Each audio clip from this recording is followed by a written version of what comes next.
Nawega Putri, saya mahasiswa baru Universitas Samudra dengan prodi Pendidikan Guru Sekolah Dasar dengan NIM 2004-10026.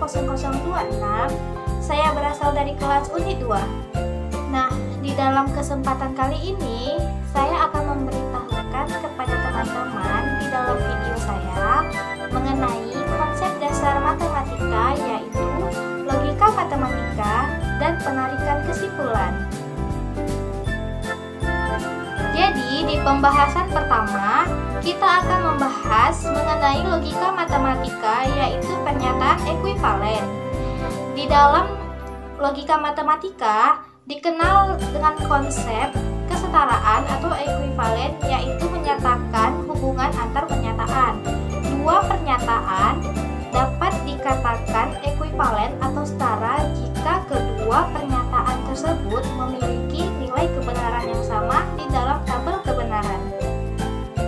Nah, jadi untuk membahas lebih dalam mengenai pernyataan ekuivalen, mari kita melihat pembahasan contoh soal yang berada di samping mengenai ekuivalen.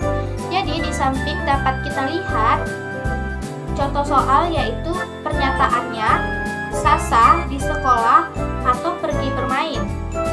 Pernyataan tersebut ekuivalennya dengan ada option A, yaitu Sasa di sekolah dan tidak pergi bermain.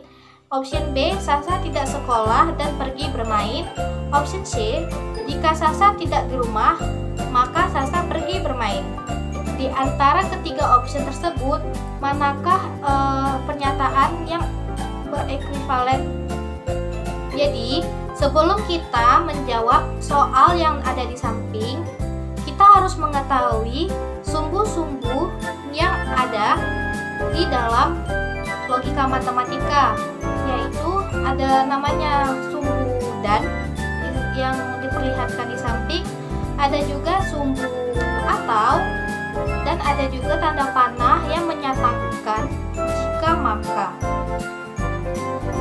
Dari situ bisa kita ingat, dan itu merupakan simbol S terbalik, dan atau itu merupakan U. Jadi kita bisa lihat dan diakhiri dengan S atau diakhiri dengan U. Kita bisa melihat dari itu simbolnya jika untuk mengingatnya dengan cara yang lebih mudah. Nah, setelah kita tahu sumbu-sumbu tersebut, kita kembali ke dalam teori. Dalam teori itu dinyatakan bahwa A atau B itu ekuivalen dengan jika tidak A, maka B.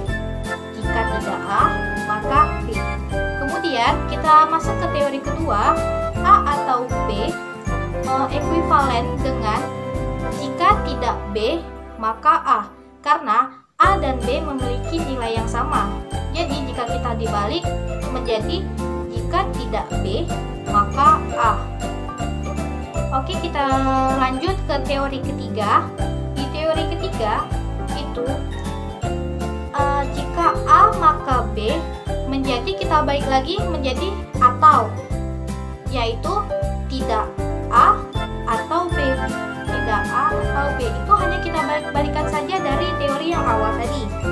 Kemudian yang kedua, jika A maka B, ekuivalennya dengan kan di atas itu memiliki nilai yang sama, yaitu A atau B. Tidak A, jika tidak A maka B. Dan yang kedua, A atau B, jika tidak B maka A. Nah, dari situ berarti kita bisa membalikkan menjadi jika tidak B maka tidak A, karena kita membalikkan posisi mereka. Anggap saja itu merupakan nilai positif, kita ubah menjadi negatif. Nah, jika kita sudah menyelesaikan mengenai teori tadi, kita dapat dengan mudah mengetahui ekuivalen di antara pernyataan-pernyataan tadi. Nah, yang seperti kita tahu, ekuivalen dari kata atau itu persamaannya atau setara dengan jika maka. Jadi bisa kita lihat di option A dan B itu merupakan option yang salah, dikarenakan option A dan B itu menggunakan pernyataan dari kata dan. Nah, kita lihat lagi di option C, yaitu jika Sasa tidak di rumah, maka Sasa pergi bermain. Kita lihat kembali ke dalam teori yang pertama, A atau B ekuivalen tidak A. Jika tidak A, maka B. Jadi, jawaban dari pertanyaan soal tersebut ialah option C. Nah, kita akan lanjut ke pembahasan kedua, masih di dalam pembahasan logika matematika, yaitu kuantifikasi. Kuantifikasi merupakan suatu ungkapan bisa berupa untuk mengungkapkan kata atau ucapan dari beberapa kuantor. Contoh dari beberapa kuantor itu contohnya seperti untuk semua, untuk setiap, tiap-tiap, ada, dan beberapa. Kuantifikasi terdapat dua macam, yaitu kuantor universal atau umum. Yang kedua yaitu kuantor eksistensial atau kuantor khusus. Oke, kita lanjutkan ke dalam pembahasan soal mengenai kuantifikasi. Jadi di sini terdapat satu soal tentang kuantifikasi yaitu kuantor. Jadi di sini soalnya yaitu ingkaran dari pernyataan semua makhluk hidup perlu makan dan minum ialah. Sudah paham dengan soalnya? Nah, jadi di sini kita disuruh membuat ingkaran dari pernyataan yang di samping. Sebelumnya pasti teman-teman ada yang asing dengan kata ingkaran itu. Ingkaran itu merupakan ungkapan untuk tidak atau sifat yang berkebalikan dengan sifat aslinya. Untuk lebih jelasnya, mari kita masuk ke pembahasan. Jadi di pembahasan itu, pernyataan pada soal memuat kata semua yang merujuk pada pernyataan berkuantor universal. Mengapa contoh soal itu merujuk pada kuantor universal?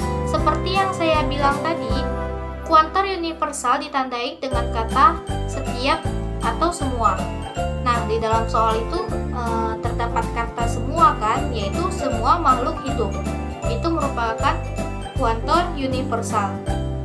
Mari kita, jadi untuk mencari ingkarannya yaitu setiap ingkaran dari kuantor tersebut merupakan kebalikan dari kuantor tersebut. Jadi ingkaran dari kuantor universal yaitu kuantor eksistensial. Oke, sudah paham sampai di situ? Dan ingkaran dari perlu makan dan minum, seperti yang saya bilang tadi, ingkaran itu mengungkapkan tidak. Jadi jawabannya tidak perlu makan dan minum. Jadi jika kita sambungkan semuanya dari kuantor universal menjadi kuantor eksistensial, yaitu kita ubah saja menjadi kata beberapa. Dari semua kita ubah menjadi beberapa. Dan ingkaran dari perlu makan dan minum menjadi tidak perlu makan dan minum. Setelah itu kita sambungkan semua. Akhir jawabannya yaitu beberapa makhluk hidup tidak perlu makan dan minum. Itu merupakan ingkaran dari pernyataan soal yang di samping. Jadi sekarang kita masuk ke pembahasan berikutnya. Kali ini kita masuk ke dalam materi baru, yaitu penarikan kesimpulan.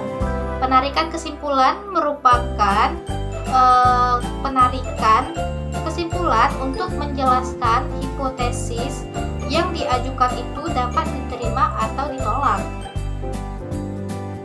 Dalam penarikan kesimpulan terdapat 3 macam penarikan kesimpulan. Yang pertama itu modus ponens, yang kedua modus tollens, dan ketiga silogisma. Jadi pertama kali kita akan membahas yaitu modus ponens. Jadi yang pertama itu dari penarikan kesimpulan ada namanya modus ponens. Modus ponens itu yaitu salah satu bentuk hukum pengasingan yang berbentuk argumentasi. Modus ponens biasa ditandai dengan adanya pernyataan tunggal. Oke, setelah kita mengetahui pengertiannya, mari kita melihat rumus yang ada di samping.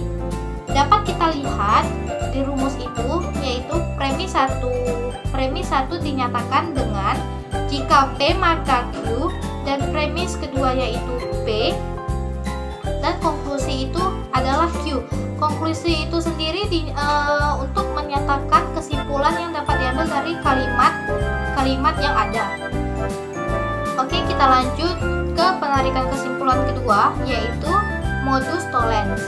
Modus tollens biasa ditandai dengan adanya pernyataan majemuk implikasi dengan ingkaran dari pernyataan tunggal. Sebelumnya teman-teman tahu kan ingkaran itu apa? Ingkaran itu yang menyatakan tidak atau bertolak belakang dari sifat aslinya. Seperti contohnya kayak kita ambil contoh kayak negatif menjadi positif atau positif menjadi negatif. Oke, lanjut. Jadi di sini modus tollens juga memiliki rumus, yaitu premis 1 jika P maka Q, premis keduanya itu ingkaran Q atau tidak Q, dan konklusinya itu ingkaran P atau tidak P.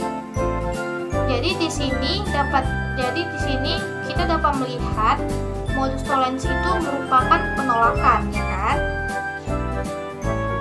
Oke, kita masuk ke pembahasan yang terakhir, yaitu modus silogisme atau silogisma.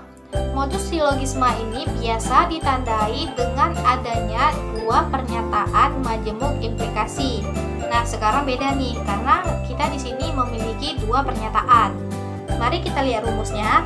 Di rumusnya itu diberitahukan premis ke-1 jika P maka Q, dan premis kedua jika Q maka R, dan konklusinya yaitu jika P maka R.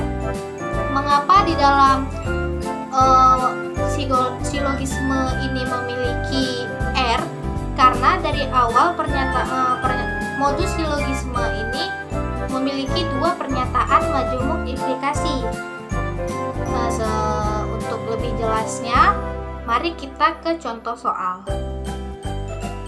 Oke, untuk teman-teman lebih mendalami mengenai modus ponens dan lebih mengerti mengenai modus ponens, mari kita lihat contoh soal yang berada di samping. Di situ dapat kita lihat contoh soalnya. Premis 1, jika kamu rajin sekolah, maka kamu akan mendapatkan ilmu. Premis kedua, kamu rajin sekolah. Oke, kita kembali lagi ke rumus tadi. Di rumus itu dikatakan premis 1 jika P maka Q, dan premis kedua itu adalah P, dan konklusinya adalah Q. Kita pisahkan P dan Q dulu. P itu merupakan kalimat pertama, yaitu jika kamu rajin sekolah, dan Q itu kamu akan mendapatkan ilmu. Dan seperti yang kita lihat, kita akan mencari penarikan kesimpulan atau kesimpulan dari semuanya. Dan di situ diketahui konklusinya ialah Q. Q yang merupakan kalimat kedua, yaitu kamu akan mendapat ilmu. Jadi jawabannya itu kamu akan mendapatkan ilmu.